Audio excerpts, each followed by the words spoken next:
नमस्कार दोस्तों। कैसे हैं आप सब। हम पढ़ रहे हैं राजस्थान की कला और संस्कृति। राजस्थान की कला और संस्कृति में हमारा टॉपिक जो चल रहा है वो है राजस्थान के संत एवं संप्रदाय। आज इस टॉपिक की अंतिम क्लास है। इससे पहले राजस्थान के जितने भी महत्वपूर्ण संत हैं उनके बारे में हमने विस्तार से अध्ययन किया है।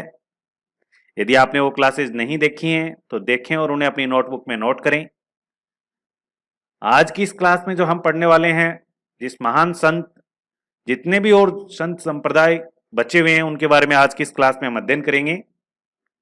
सबसे पहले हम देखते हैं लोक संत मीराबाई के बारे में।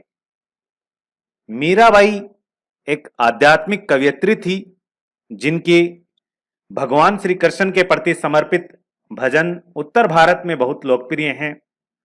भजन और स्तुति की रचनाएं कर आमजन को भगवान के और समीप पहुंचाने वाले संतों और महात्माओं में मीराबाई का स्थान सबसे ऊपर माना जाता है। वो एक राजपूत राजकुमारी थी जो मेड़ता महाराजा के छोटे भाई रतन सिंह की एकमात्र संतान थी। इनके जन्म की तिथि के संबंध में अलग अलग इतिहासकारों के अलग अलग मत हैं, लेकिन जो सर्वमान्य मत है उसके अकॉर्डिंग हम देखें तो वर्ष 1498 ईस्वी में इनका जन्म हुआ था। और मीराबाई का जो जन्म है वो हुआ था कुड़की गांव में। कुड़की गांव वर्तमान में तो है पाली जिले में। ये याद रखें आप, इनका जन्म कहां हुआ था? पाली जिले में। और पाली जिले का कुड़की गांव वर्तमान में पाली जिले में आता है। उस समय ये मेड़ता ठिकाने का एक गांव हुआ करता था।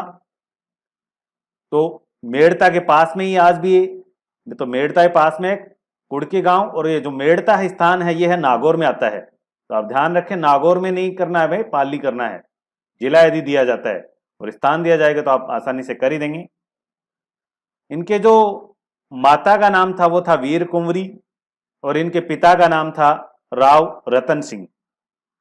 राव रतन सिंह बाजोली, नागौर में एक जगह है, बाजोली के जागीरदार थे। और ये बाजोली के पास में एक गांव था कुड़की गांव, ये भी इनके अंडर में आता था। जो मेड़ता बड़ा ठिकाना था और मेड़ता के उस समय ठाकुर हुआ करते थे पहले राव दूदा। राव दूदा वहां के शासक थे, राजा थे मेड़ता के। और राव दूदा के दो पुत्र थे। बड़े बेटे का नाम था वीरमदेव और छोटे बेटे का नाम था राव रतन सिंह। वीरमदेव मेड़तिया के बारे में आप पढ़ चुके होंगे पहले, जब हमने मेवाड़ का इतिहास पढ़ा था तब आपने पढ़ा होगा। कल्लाजी राठौड़ और वीरमदेव के बारे में हमने विस्तार से अध्ययन किया था। मीराबाई हैं, उनका जो जन्म तो कुड़की गांव पाली में हुआ ही था, लेकिन दुर्भाग्यवश बचपन में ही इनकी माता का देहांत हो जाता है। जब ये मीराबाई छोटी थी तभी इनकी माता का देहांत हो जाता है। तो इनका जो पालन पोषण है वो किया था इनके दादा ने, राव दूदा ने इनका पालन पोषण किया। और इनको कुड़की से वहां से कुड़की गांव से कहां ले आए थे? मेड़ता ले आए थे। राव दूदा मीराबाई को बचपन में ही कहां ले आए? मेड़ता ले आए और यहां पर लाकर इनका पालन पोषण किया। बचपन से ही मीराबाई की धर्म के प्रति धार्मिक प्रवृत्ति का होना इसलिए लाजमी था क्योंकि जो इनके दादा हैं, दादा दादी हैं, भगवान श्री कृष्ण के भक्त थे और इनके यहां पर साधु संतों का आना जाना लगा रहता था राव दूदा के पास। इसलिए मीरा बचपन से ही धार्मिक लोगों के संपर्क में आती रही। और एक बार एक घटना भी घटी थी, जब छोटी बच्ची थी मीरा तब एक घटना घटी कि इनके जो गढ़ था जहां पे ये लोग रहा करते थे वहां पास की एक गली से बारात गुजर रही थी। दूल्हा घोड़ी पर बैठा हुआ था, मीराबाई ऊपर से देख रही थी, पास में इनकी दादी खड़ी थी। कहते हैं मीराबाई ने अपनी दादी से पूछा, छोटी बालिका तो थी, अपनी दादी से पूछा कि ये कौन है, क्या हो रहा है? तब बताया भाई ऐसे शादी होती है, विवाह होता है, इस तरह से बताया उनको। बोली ये कौन है? बोली ये दूल्हा है। तो मीराबाई ने कहा मेरी भी शादी होगी, मेरा भी विवाह होगा कभी, तो मेरा दूल्हा कौन होगा? मीराबाई ने अपनी दादी से पूछा, छोटी बालिका थी। तब दादी ने भी मजाक मजाक में भगवान श्री कृष्ण की मूर्ति की तरफ इशारा कर दिया कि यहीं तेरे दुल्हा हैं, यहीं तेरे दुल्हा होंगे, यहीं तेरे दुल्हा हैं। तब कहा जाता है कि उसी दिन से मीराबाई ने भगवान श्री कृष्ण को अपना पति मान लिया और उनकी पति मानकर उनकी पूजा करने लग गई। और यही इनकी भक्ति भावना थी।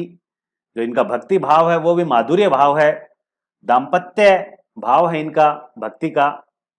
तो ये यही है कि भगवान श्री कृष्ण को अपना पति मानकर ये पूजा करती हैं। तो आप ध्यान रखें आप इन्हें। अब क्या होता है, जैसे मीराबाई बड़ी होती हैं, इनका विवाह किया जाता है। इनका विवाह होता है मेवाड़ के राजा, उस समय मेवाड़ के महाराणा थे राणा सांगा, और राणा सांगा के जो सबसे बड़े पुत्र थे भोजराज, उनके साथ मीराबाई का विवाह होता है सन 1516 ईस्वी में। सन इतनी इंपॉर्टेंट नहीं है लेकिन थोड़ा ध्यान रखें बस। एक ये भी ध्यान रखें आप, मीराबाई का बचपन का नाम था वो पेमल था। तो भोजराज के साथ मीराबाई का विवाह होता है। मीराबाई इस विवाह के लिए राजी तो नहीं। बाद में पाली के अंदर एक दुर्ग बनवाया गया था और उस दुर्ग का भी नाम मीराबाई के नाम पे मीरागढ़ दुर्ग रखा, और ये कुड़की नामक स्थान पर ही है पाली में मीरागढ़ दुर्ग। इंपॉर्टेंट फैक्ट है, ध्यान रखें आप। और राव दूधा हैं, इन्होंने मेड़ता में दूधागढ़ दुर्ग बनवाया था जिसमें रहा करती थी मीराबाई। और पास में ही भगवान श्री कृष्ण का मंदिर था, चार भुजानाथ मंदिर, जिसमें पूजा आराधना करते थे। अब आगे देखते हैं, इस डायग्राम को आप आसानी से समझ पाए होंगे। जो मीराबाई हैं, इनका जो मैंने बताया कि पालन पोषण मेड़ता में होता है, तो इनके बचपन के जो गुरु थे वो थे पंडित गजाधर। पंडित गजाधर इनके बचपन के गुरु थे। जब इनका विवाह कर दिया जाता है तो मीराबाई रिक्वेस्ट करती हैं पंडित गजाधर से भी, अपने गुरु से भी, कि आप भी मेरे साथ चलें। तो ये भी इनके साथ आ जाते हैं मेवाड़। और मेवाड़ में आने के बाद मेवाड़ के जो महाराणा थे सांगा, इन्होंने पंडित गजाधर को दो जागीरें दी थी, पुर और मांडल। ये दो जागीरें इनको दी थी। और तो मीराबाई कहाँ आ चुके हैं, मेवाड़ आ चुके हैं, चित्तौड़ आ चुके हैं। अब चित्तौड़ में आने के पश्चात ये रैदास जी को चित्तौड़ बुलवाते हैं। रैदास जी के बारे में हम पहले पढ़ चुके हैं, रामानंद जी के शिष्य थे रैदास जी। और वृंदावन से रैदास जी को ये मीराबाई चित्तौड़ बुलवाते हैं और अपना गुरु बनाते हैं इन्हें, रैदास जी को। इनके रैदास जी से प्रभावित होकर मीराबाई इन्हें अपना गुरु बनाते हैं। रैदास जी की जो मृत्यु है वो भी चित्तौड़ में ही हो जाती है और इनकी छतरी भी यहीं पे बनी हुई है, इसलिए चित्तौड़ दुर्ग में ही संत रैदास जी की छतरी बनी हुई है। तो आप ध्यान रखें एग्जाम के पॉइंट ऑफ व्यू से कि मीराबाई के गुरु कौन थे, संत रैदास जी।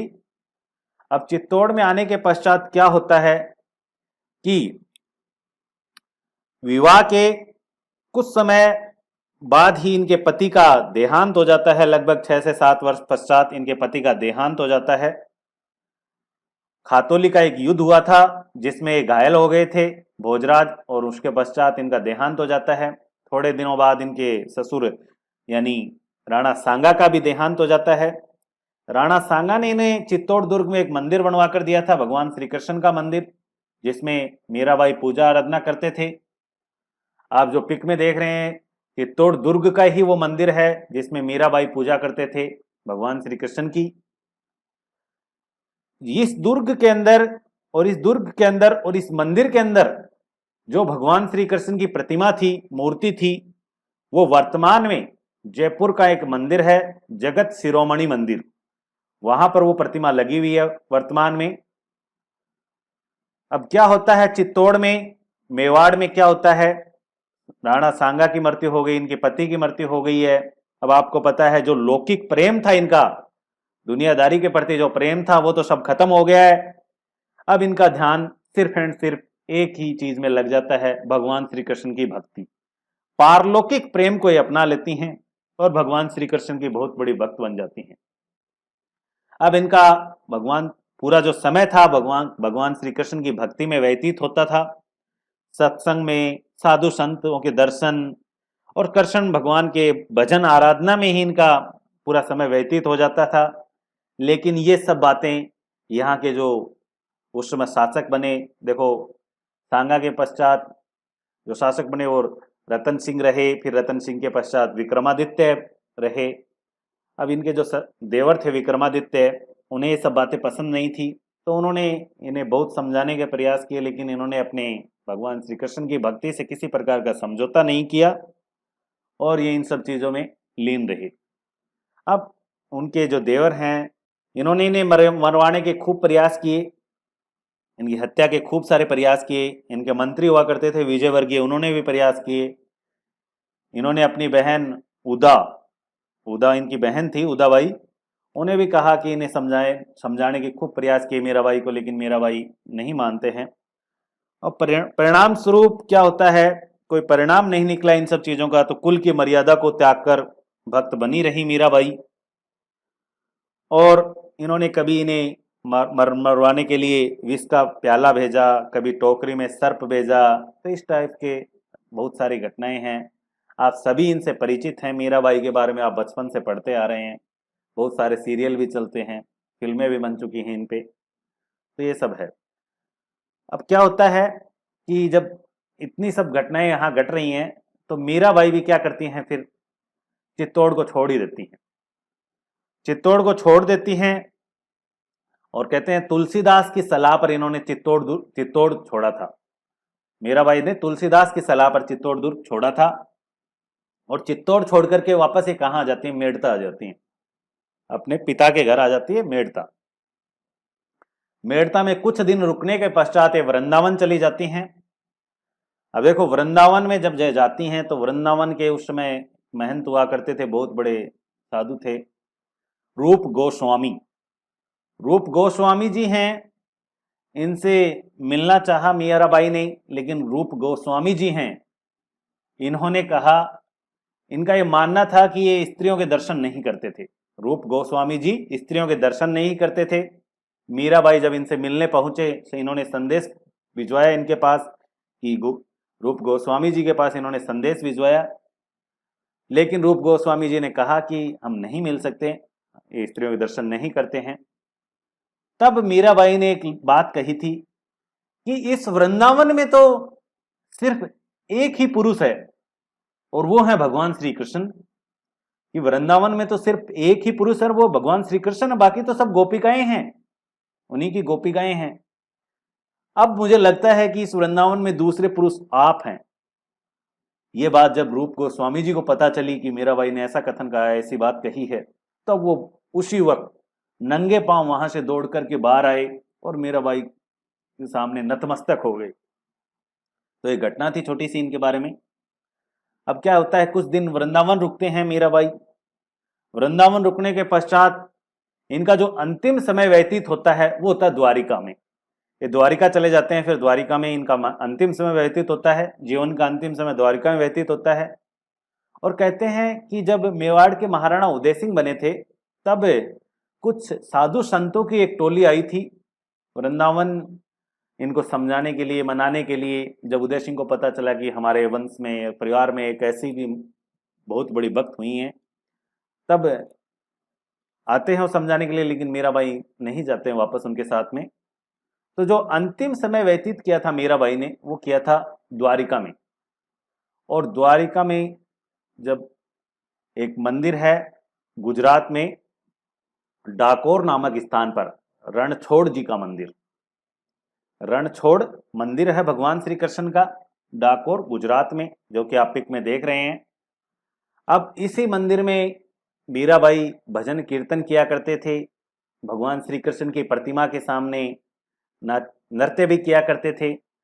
अब कहते हैं कि अलग अलग इतिहासकारों के अलग अलग मत हैं, कहानी स्वरूप भी हैं बहुत सारी बातें।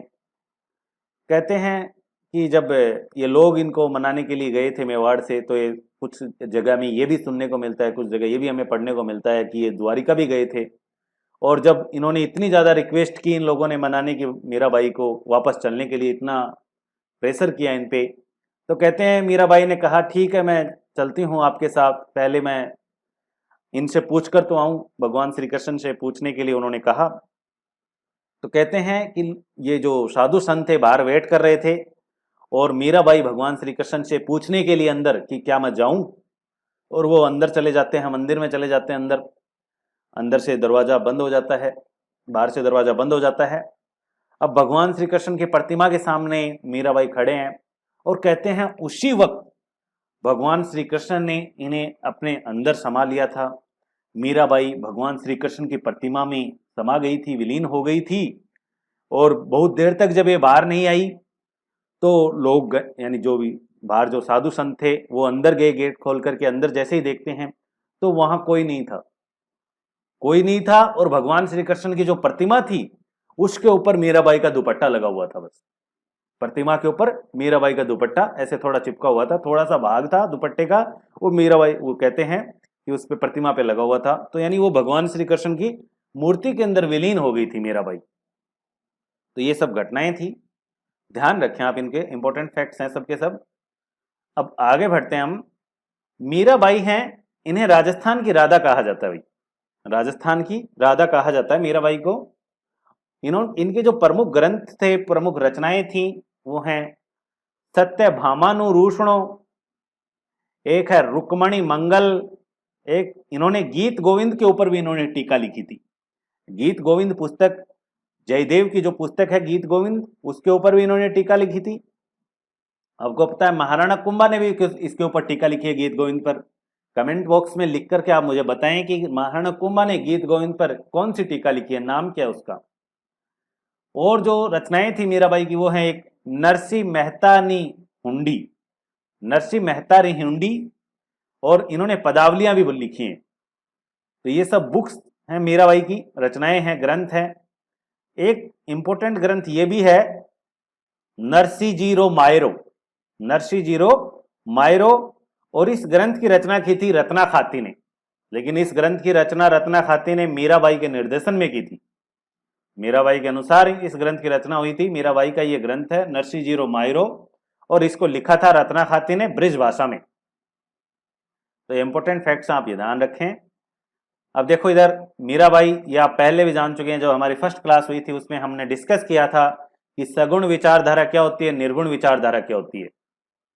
तो सगुण भक्ति की भाव यानी जो विचारधारा थी वो क्या थी, मीराबाई की जो विचारधारा थी, भगवान की मानने की जो विचारधारा है, भगवान की भक्ति करने की जो विचारधारा है, वो कौन सी थी मीराबाई की, सगुण भक्ति। सगुण यानी भगवान के एक रूप की पूजा, एक आकार की पूजा, भगवान के गुणों की पूजा, वो सगुण भक्ति है।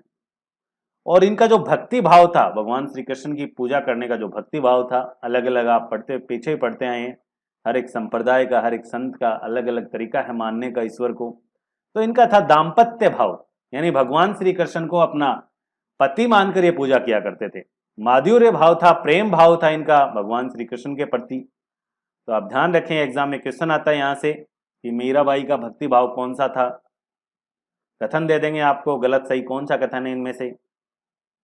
अब इनकी जो भाषा थी, इन्होंने जो ग्रंथ लिखे, उस जो ग्रंथ हैं वो मोस्टली वैसे तो ब्रज भाषा में लिखे गए हैं, लेकिन कविताएं हैं, पदावलियां हैं, वो ब्रज भाषा में लिखी गई हैं। लेकिन इस पर गुजराती है, पंजाबी भाषा है, राजस्थानी भाषा है, इनका भी प्रभाव था इन सब पर। एक प्रियदास ने अपने ग्रंथ भक्तमाला में भी मीराबाई का वर्णन किया है, और गांधी जी ने मीरा को अन्याय के विरुद्ध संघर्ष करने वाली पहली सत्याग्रही महिला बताया है। ये भी आप ध्यान रखें, गांधी जी ने क्या कहा है मीराबाई के लिए।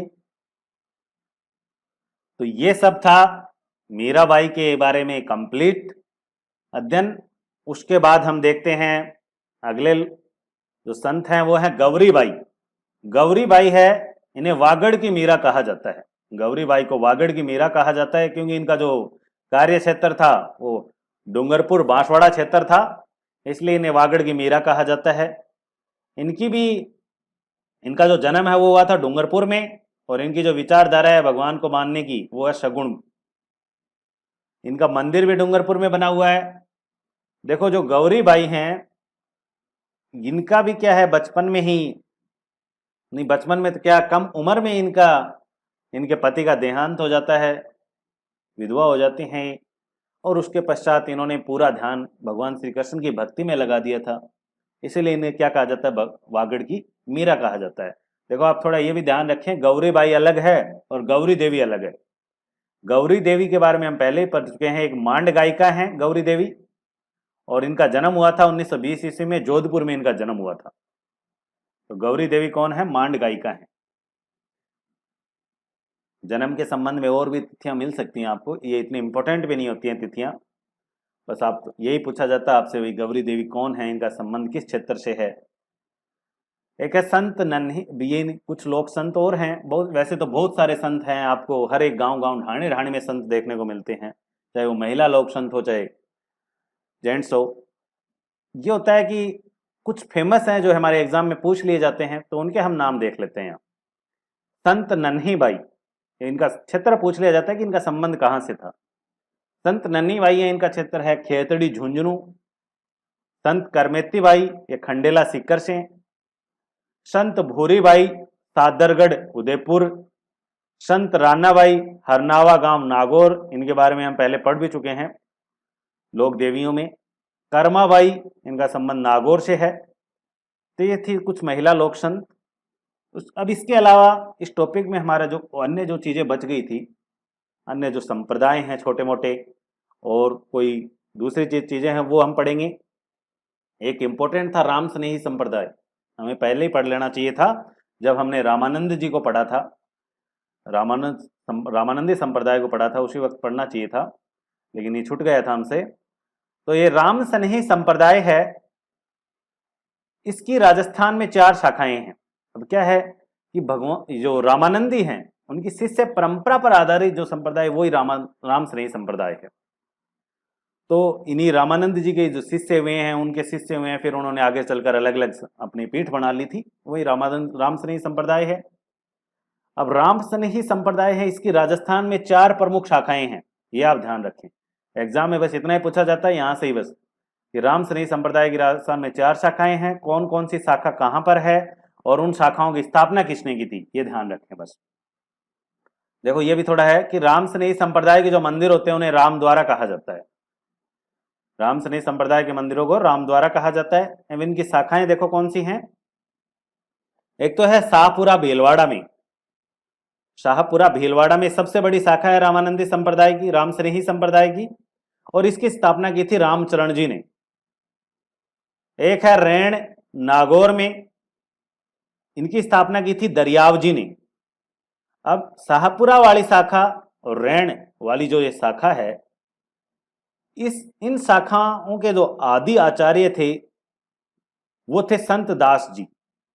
संत दास जी के ही जो शिष्य हैं वो रामचरण जी दरियाव जी हैं। इन्होंने फिर अलग अलग शाखाएं स्थापित कर ली। और संत दास जी हैं, इनका संबंध है दांतड़ा भीलवाड़ा से। जो इनका प्रमुख केंद्र है संत दास जी का, वो है दांतड़ा भीलवाड़ा, प्रमुख पीठ इनकी यहीं पे है संत दास जी की। और इन्होंने गुदड़ संप्रदाय चलाया था। इनका जो संप्रदाय है वो गुदड़ संप्रदाय है। अब इसको गुदड़ इसलिए बोलते हैं कि ये इसके जो अनुयायी हैं और संत दास जी थे, ये गुदड़ी रूप में वस्त्र पहनते थे। जैसे आप गुदड़ी देखते होंगे गाँव में बनाते हैं ना, जो पुराने वस्त्र होते हैं, पुराने कपड़े होते हैं, उनको सील करके गुदड़ी बनाई जाती है। तो ये उसी तरह से, यानी कि वैसे ही कपड़े पहनते हैं। जैसे रोड पर या कहीं भी इनको फटे पुराने कोई कपड़े मिल गए, जैसे चल रहे हैं और कहीं फटे पुराने कपड़े मिल गए, तो ये उनको वहां से इकट्ठा कर लेते हैं। उनको कोयले से पूरे को ब्लैक कर लिया जाता है, पूरा काला कर लिया जाता है उस कपड़े को। फिर उसके पश्चात जहाँ धोबी के घर होते हैं उनके आसपास, जहाँ धोबी कपड़े धोते हैं वहाँ आसपास कोई धागे वागे इनको मिल जाते हैं, वहां से धागा इकट्ठा करते हैं, उनसे फिर सीलते हैं उन कपड़ों को और वो कपड़े अपनी पहनते हैं शरीर पर। तो इसलिए इसको क्या कहा जाता है, गुदड़ संप्रदाय कहा जाता है। और इनकी प्रमुख पीठ कहाँ पे है, दांतड़ा भीलवाड़ा में इनकी प्रमुख पीठ है संत दास जी की। और संत दास जी के 2 शिष्य कौन से हैं, रामचरण जी और दरियाव जी। इन्होंने अलग अलग शाखाएं, अलग अलग पीठ स्थापित की, और सबसे बड़ी पीठ कौन सी है, शाहपुरा भीलवाड़ा में। अब आगे तीसरी जो पीठ है वो है सिंगथल बीकानेर में, और इसके जो संत हैं वो है हरि रामदास जी, इन्होंने स्थापित की थी इस पीठ को। एक है खेड़ापा जोधपुर, इस पीठ को स्थापित किया था रामदास जी ने। एक शॉर्ट ट्रिक है इनको याद करने की, वो बताऊंगा आपको, देखें आप। जो ये तीसरी आपने ये जो सिंगथल बीकानेर और खेड़ापा जोधपुर, ये जो पीठ हैं, इनके जो आदि आचार्य हैं वो हैं जयमल दास जी। उन्हीं के द्वारा स्थापित, उन्हीं के शिष्य हैं दोनों, जयमल दास जी। और इन सब का संबंध किससे है? ये सब रामसनेही संप्रदाय से ही। अब आगे हम देखते हैं, एक पीठ को हम पढ़ेंगे, शाहपुरा भिलवाड़े वाली को थोड़ी डिटेल से। सबसे बड़ी पीठ है। तो शाहपुरा शाखा है रामसनेही संप्रदाय की जो शाहपुरा शाखा है, इसकी स्थापना किसने की? अभी हमने देखा रामचरण जी ने। ये आप ध्यान रखें, एग्जाम में बार बार पूछा जाता है क्वेश्चन। और इनका जन्म हुआ था सोडा गांव टोंक में, इनका जन्म हुआ था रामचरण जी का। और इनका बचपन का नाम था राम किशन। शाहपुरा के राजा रणसिंह ने इनके रहने के लिए एक छतरी बनवाई थी यहां पर। इनके उपदेशों को अणभे वाणी ग्रंथ में संकलित किया गया है। रामचरण जी के उपदेशों को अणभे वाणी ग्रंथ में संकलित किया गया है। बहुत इंपॉर्टेंट है, याद रखें आप इसे। अब देखें, शाहपुरा जो शाखा है वो मैंने बताया रामसनेही संप्रदाय की सबसे बड़ी शाखा है शाहपुरा वाली शाखा। शाहपुरा में होली के दूसरे दिन फुलडोल महोत्सव का आयोजन किया जाता है। फुलडोल महोत्सव का आयोजन किया जाता है शाहपुरा में होली के दूसरे दिन, जैसा कि आप पिक में देख रहे हैं। इस पीठ के जो अनुयायी हैं, शाहपुरा शाखा के जो अनुयायी हैं, वो गुलाबी रंग की पोशाक धारण करते हैं, गुलाबी रंग के वस्त्र पहनते हैं, गुलाबी रंग की चादर ओढ़ते हैं इस पीठ के अनुयायी। ये भी पूछ लिया जाता है एग्जाम में, ध्यान रखें। एक दूसरे संत हमने देखे हैं, हरिराम दास जी। हरिराम दास जी हैं, इन्होंने भी एक ग्रंथ लिखा था, निशानी नामक ग्रंथ। निशानी ग्रंथ लिखा था हरिराम दास जी ने। और इस ग्रंथ के अंदर यौगिक क्रियाओं का वर्णन किया गया है। इस ग्रंथ में यौगिक क्रियाओं का वर्णन किया गया है। आप मुझे कमेंट बॉक्स में लिख करके एक चीज बताएं कि एक ग्रंथ था सेनानी। सेनानी नामक जो ग्रंथ है वो किसका ग्रंथ है? किसने लिखा था सेनानी ग्रंथ? अब आगे बढ़ते हैं। और जो संप्रदाय हैं, परनामी संप्रदाय। परनामी संप्रदाय है, इसकी स्थापना की थी प्राणनाथ जी ने। और इनका जन्म हुआ था गुजरात में। वैसे तो हमारे राजस्थान में इस संप्रदाय का केवल एक ही मंदिर है, वो है जयपुर के अंदर आदर्श नगर में। जयपुर में आदर्श नगर में इस संप्रदाय का एकमात्र मंदिर है, परिणामी संप्रदाय का। और इस संप्रदाय की जो प्रमुख पीठ है वो है पन्ना, मध्य प्रदेश में इसकी प्रमुख पीठ है। और राजस्थान में कहाँ है? आदर्श नगर जयपुर में। परिणामी संप्रदाय के जो अनुयायी लोग होते हैं वो भगवान श्री कृष्ण की पूजा करते हैं। और इनका मूल दर्शन एक ही है, भगवान श्री कृष्ण को प्रणाम करना बस। निर्गुण विचारधारा वाला संप्रदाय है ये भी। और इनका जो प्रमुख ग्रंथ है वो है कुलजम स्वरूप। परिणामी संप्रदाय का प्रमुख ग्रंथ कुलजम स्वरूप है। एक है लालदासी संप्रदाय। लालदासी संप्रदाय हैं, इसके प्रवर्तक हुए हैं लालदास जी। लालदास जी इसके प्रवर्तक हैं, इन्होंने स्थापना की संप्रदाय की। और इनकी प्रमुख पीठ है वो है शेरपुर अलवर में। लालदास जी का जन्म हुआ था धौलीधूप गांव अलवर में, इनका जन्म हुआ था। इनके पिता का नाम था चांदमल, माता समदा और पत्नी भोगरी। एग्जाम में नहीं पूछा जाएगा वैसे तो इतना ही, पिता माता का इनका नाम, लेकिन जिनके मैंने लोक देवता और वो सब पढ़ाए उनके पूछ लिए जाते हैं, तो उनके आप ध्यान रखें। जाम्बो जी हैं, दादू दयाल जी हैं, इन सबके थोड़े ध्यान रखें आप। जो लालदास जी हैं मेव जाति के थे, मेव मुसलमान थे। और इनका व्यवसाय था वो लकड़ी काटना, इनका व्यवसाय था। जो सूखी लकड़ी होती है उनको काट करके बाजार में बेचना, ये सब इनका काम था। ये इनके जो गुरु थे, लालदास जी के गुरु का नाम था, सूफी संत थे गद्दन चिश्ती, इनके गुरु का नाम है। लालदासी संप्रदाय की प्रमुख पीठ शेरपुर अलवर में है, ये पूछ लिया जाता है, आप ये याद रखें बस। इनका जो ग्रंथ है वो है लालदास की चेतावनियां। और इस संप्रदाय के लोग राम नाम का जप करते हैं, भगवान श्री राम की पूजा करते हैं।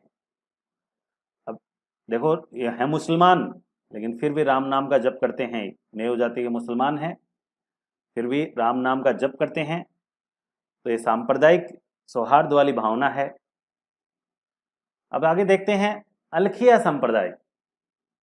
इस संप्रदाय के प्रवर्तक हैं स्वामी लालगिरी जी। इनका जन्म हुआ था, स्वामी लालगिरी जी का वो हुआ था सुलखिया गांव चूरू में इनका जन्म हुआ था। और इस संप्रदाय की प्रमुख पीठ है बीकानेर में। जो इंपॉर्टेंट संप्रदाय थे बहुत सारे वो हमने पहले ही विस्तार से पढ़ लिए हैं। अब जो अन्य जितने भी बचे हुए हैं उनका हम अध्ययन कर रहे हैं। बालनंदाचार्य जी। बालनंदाचार्य जी हैं, ये अलग हैं, इस संप्रदाय से संबंधित नहीं है भाई, अलग है बालानंदाचार्य जी। इनकी प्रमुख पीठ है लोहारगल झुंझुनू में। लोहारगल झुंझुनू में इनकी प्रमुख पीठ है। बहुत अच्छा स्थान है लोहारगल, तीर्थ स्थल भी है एक लोहारगल झुंझुनू में। और कभी आप नहीं आए हैं यहाँ पर तो जरूर घूमने आए। ये अपने पास सेना रखते थे, बालानंदाचार्य जी हैं, ये अपने पास सेना रखते थे और इसलिए इन्हें लश्कर संत भी कहा जाता है। देखो लश्कर का मतलब होता है सेना, लश्कर का मतलब सेना होता है और ये अपने पास सेना रखते थे इसलिए क्या कहा जाता है इनको, लश्कर संत भी कहा जाता है। देखो इन्होंने मेवाड़ के महाराणा राज सिंह, मारवाड़ के दुर्गादास राठौड़, बूंदी के शासक शत्रुसाल और भी अन्य जितने भी शासक वासक हुए हैं उन सब की इन्होंने यानी सहायता की थी, सैन्य सहायता की थी, अपनी सेना भेजकर इनकी सहायता की थी इन्होंने, बालानंदाचार्य जी ने। और ये उस समय के हैं जब मुगल बादशाह औरंगजेब हुआ करते थे, मुगल बादशाह औरंगजेब के समकालीन हैं ये। और आपको पता है औरंगजेब ने 1669 ईस्वी में मूर्ति तोड़ने के आदेश दिए थे। अब उस समय बालानंदाचार्य जी ने 52 मूर्तियों को सुरक्षित स्थानों तक पर पहुंचाया था उस समय में। हमने पढ़ा था नाथ द्वारा के बारे में, उस समय भी हमने इस बारे में बात की थी। अब आगे देखते हैं तेरापंथी, ये जैन धर्म से संबंधित है भाई। जैन धर्म की एक शाखा है श्वेतांबर शाखा, जैन धर्म की दूसरी शाखा है श्वेतांबर शाखा। और श्वेतांबर शाखा में जो स्थानक वासी हैं, स्थान विशेष पे रहते हैं, वो है तेरापंथी। उन्हीं से तेरापंथ का उद्भव हुआ है और ये लोग मूर्ति पूजा नहीं करते हैं। तेरापंथी के प्रवर्तक हैं, स्थापना करता है वो भिखण जी हैं, भिखण जी इसके प्रवर्तक हैं। और इनका जन्म हुआ था कंटालिया गांव जोधपुर में, भिखण जी का जन्म हुआ था। 1760 ईस्वी में इन्होंने तेरापंथ की स्थापना की थी। ये आप ध्यान रखें, डेट भी ध्यान रखें इसकी। और 1760 में इन्होंने तेरापंथ की स्थापना की थी। अब इसको तेरापंथ इसलिए कहा जाता है, जब भिखण जी ने इनकी स्थापना की तेरापंथ की, तब जो प्रमुख साधु थे, आरंभिक जो साधु थे वो 13 थे, इसलिए तेरापंथी कहलाए। इनमें ही तेरापंथियों में एक पर फेमस साधु हैं वो आचार्य तुलसी। इनका जन्म लाडनू नागौर में हुआ था और ये तेरापंथ के 9वें आचार्य थे। ये एग्जाम में पूछ लिया जाता है। अब और देखते हैं जो मुस्लिम संत हैं कुछ, वह जैसे ख्वाजा मोइनुद्दीन चिश्ती, गरीब नवाज ख्वाजा मोइनुद्दीन चिश्ती। हर एक व्यक्ति इनसे वाकिफ है अच्छे से। ख्वाजा मोइनुद्दीन चिश्ती हैं, ये भारत, इनका जन्म तो देखो भारत से बाहर हुआ है। इनका जन्म हुआ है भारत, यानी जन्म भूमि है इनकी वो ईरान है। ईरान में संजरी गांव में इनका जन्म हुआ था, लेकिन इनकी जो कर्म भूमि रही है वो राजस्थान रही है, राजस्थान में अजमेर। इनके पिता का जो नाम था वो है हजरत ख्वाजा सैयद और माता का नाम था बीबी शाहे नूर। इनके गुरु का नाम था हजरत शेख उस्मान हारूनी। ये आप याद रखें भाई। इन्होंने भारत में चिश्ती सिलसिले की शुरुआत की थी। देखो जैसे आप हिंदू धर्म में संप्रदाय बोलते हैं ना, धर्म में शाखाओं को जो संप्रदाय बोलते हैं हिंदू धर्म में, वैसे ही मुस्लिम क्या बोलते हैं, संप्रदाय को ही सिलसिला बोलते हैं। तो इन्होंने भारत में चिश्ती सिलसिले की शुरुआत की थी, चिश्ती सिलसिले की स्थापना की थी भारत में। और जो चिश्ती सिलसिला है वो भारत का सबसे प्राचीन सूफी सिलसिला माना जाता है। सूफी संत थे ख्वाजा मोइनुद्दीन चिश्ती। और जब हम सूफी आंदोलन पढ़ेंगे भारत में, भक्ति आंदोलन, सूफी आंदोलन, तब और विस्तार से हम इन सब चीज़ों को थोड़ा देखेंगे, सूफी क्या होते हैं, ये सब चीज़ें, सिलसिले क्या होते हैं। यहाँ पे इतना है, राजस्थान के एग्जाम के पॉइंट ऑफ व्यू से इतना काफ़ी है। ये 12वीं सदी में, ये जो राजस्थान में जब ये भारत में जब आए थे ख्वाजा मोइनुद्दीन चिश्ती, वो 12वीं सदी के लगभग आए थे, 1192 ईस्वी के आसपास, 1191-92 ईस्वी के आसपास। और ये आए थे मोहम्मद गौरी के साथ, जब तराइन का युद्ध हुआ था ना, तराइन का युद्ध, उस समय ये आए थे मोहम्मद गौरी के साथ, उनकी सेना के साथ ये आए थे। और उस समय भारत के जो शासक थे, मोहम्मद गौरी का तराइन का युद्ध हुआ था वो किनके साथ हुआ था, पृथ्वीराज चौहान तृतीय के साथ इनका युद्ध हुआ था। तो ये पृथ्वीराज चौहान तृतीय के समय के हैं ख्वाजा मोइनुद्दीन चिश्ती, उस समय भारत में आए थे, थोड़ा ध्यान रखें आप। मोहम्मद गौरी ने इन्हें सुल्तान उल हिंद की उपाधि दी थी भाई, हिंदुस्तान का इन्हें सुल्तान उल हिंद की उपाधि दी थी इन्होंने, मोहम्मद गौरी ने ख्वाजा मोइनुद्दीन चिश्ती को। इनका जो प्रमुख केंद्र आपको सबको पता है अजमेर है, और वहाँ पे उर्स भी लगता है प्रतिवर्ष।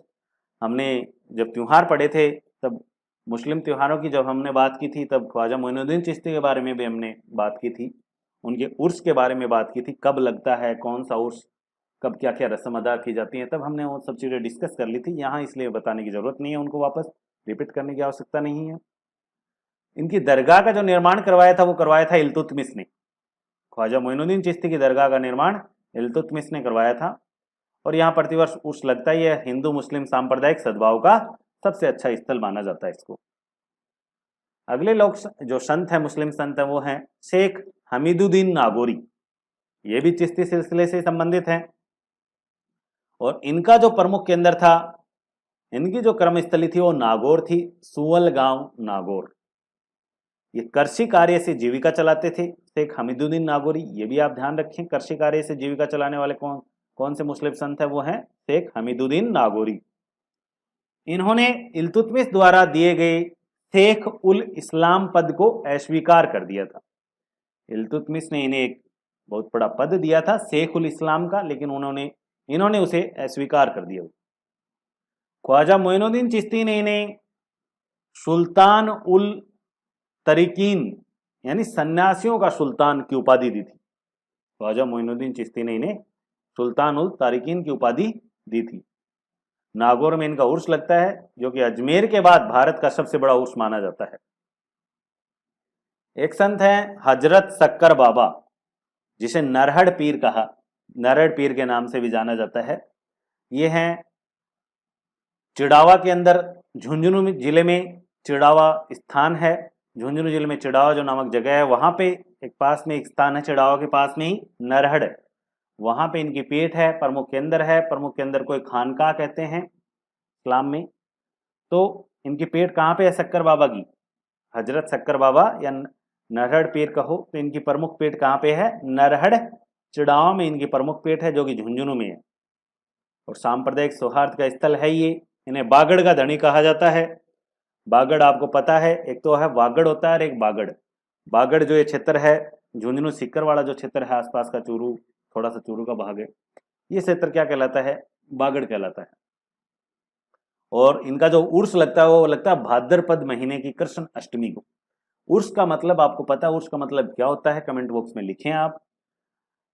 तो इनका उर्स भाद्रपद कृष्ण अष्टमी यानी जन्माष्टमी को इनका उर्स लगता है।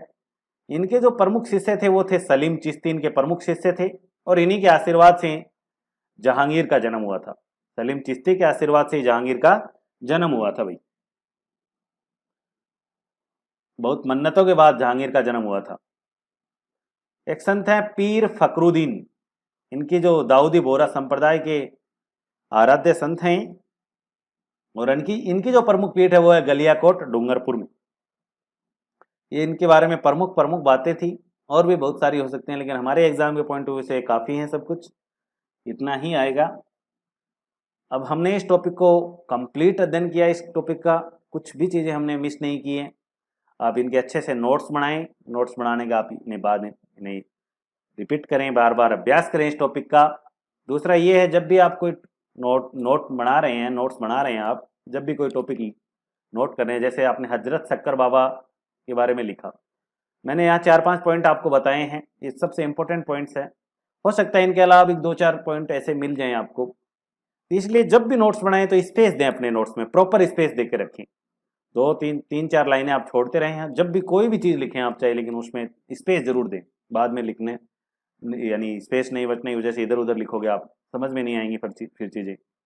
और नोट्स भी एक बार ही बनाने, आपको बार बार नोट्स नहीं बनाने हैं। अपने ही नोट्स को बार बार पढ़ना है, कोई बुक्स वुक्स के चक्कर में ज़्यादा नहीं पढ़ना, क्योंकि जो चीज़ें हम पढ़ रहे हैं वो एक बुक्स में न तो मिल सकती हैं, इतनी डिटेल में कहीं पढ़ने को भी नहीं मिल सकता है। तो आप अच्छे से नोट्स बनाएं अपने, और बार बार अभ्यास करें इन सबका।